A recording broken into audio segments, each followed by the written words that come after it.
History remembers dates, but it often forgets the darkness that lived between them. Every 2 weeks, we uncover the stories buried beneath official records, the crimes left unsolved, the events left unexplained, and the moments that refuse to stay silent. This is where the past whispers back. Welcome to Mysterious History. On the morning of December 1st, 1971, quiet surrounded a modest home on North LaSalle Street in Indianapolis, Indiana. Inside that house, 3 men should have been getting dressed, preparing for another ordinary day. Instead, phones rang without answers. Workplaces waited. Hour after hour passed with no explanation. At what point does concern turn to fear? When someone finally opened the front door, the silence inside the house felt different. Not calm, not peaceful, just wrong. That Wednesday morning began like countless others. Except this morning, 2 business partners failed to show up at work. Calls went unanswered. Messages were left with no reply. At first, it was easy to dismiss. Maybe it was a late night, or maybe just a missed alarm. Eventually, a colleague drove to the home at 1318 North LaSalle Street. The street looked normal. The house looked normal. But the front door was unlocked.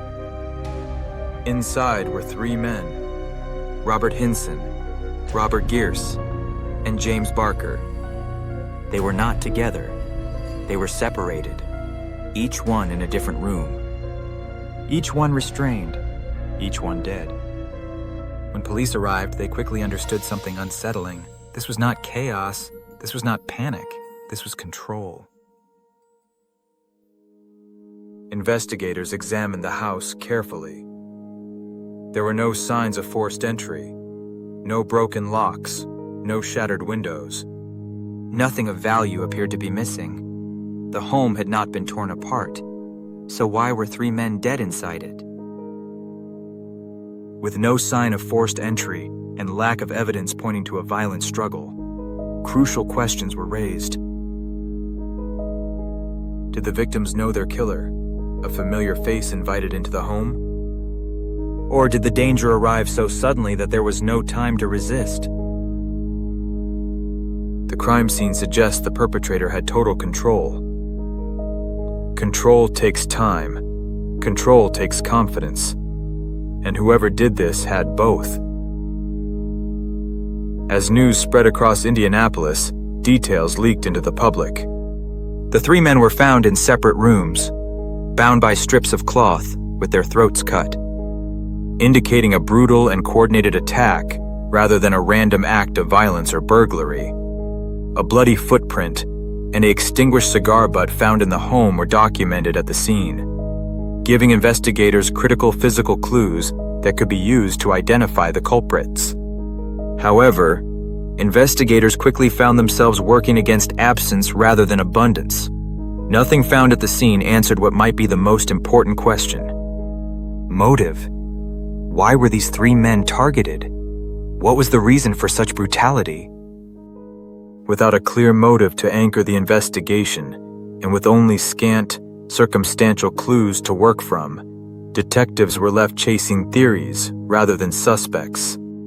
In their pursuit, the investigators searched for financial motives. They reviewed business records and contracts connected to the victims.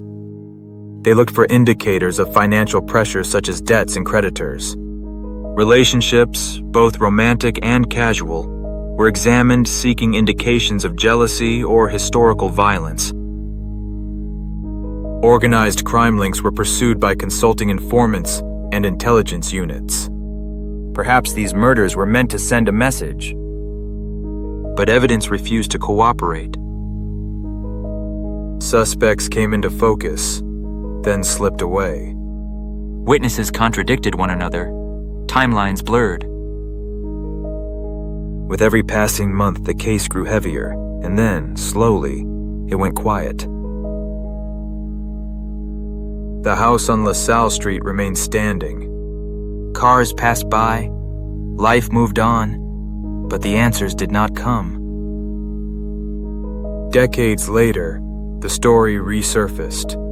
Renewed interest pulled the LaSalle Street Murders back into the light. A writer, Carol Schultz, became deeply involved in the case. She began speaking with witnesses and pressing for answers that had never been resolved. Carol's passion to find answers led to the eventual identification and arrest of a new suspect for the first time in over 20 years. A man by the name of Carol Horton was arrested based on association, opportunity, and witness testimony. Investigators believed he could have entered the house without force, that he fit a theory of a controlled and calculated killing, and that witness accounts placed him close to the location of the crime. For a moment, it felt like justice might arrive after all. Then it collapsed. The charges were dismissed before a trial ever began. The investigation was ruled compromised. The case was declared impossible to prosecute. A judge, citing improper influence connected to Schultz's role, that the case against Horton was compromised. The writer had crossed the line of inquisitive journalist to overzealous investigator. Once again, the families of the victims were left without answers and without justice. Years later, another lead appeared.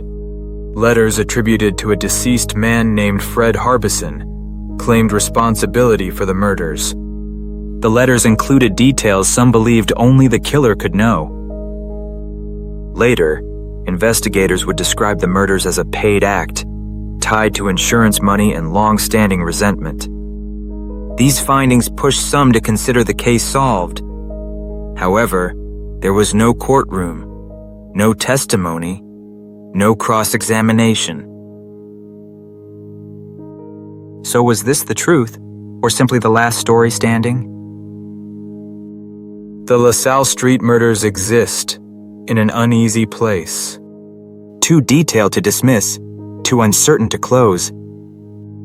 The house where 3 men died still feels different, even decades later. The neighborhood moved on. The seasons have come and gone, but the questions stay behind. An investigation fractured by time, rumor, and mischances has left a community haunted by the darkness that history recorded, but never explained. Some stories end with answers. Others end with questions that refuse to stay buried. Take a moment to like this video or share your comments below. And if you want to continue uncovering the darker corners of the past, subscribe to Mysterious History so you don't miss what comes next. We return every 2 weeks with another story. History never truly laid to rest. See you next time on Mysterious History.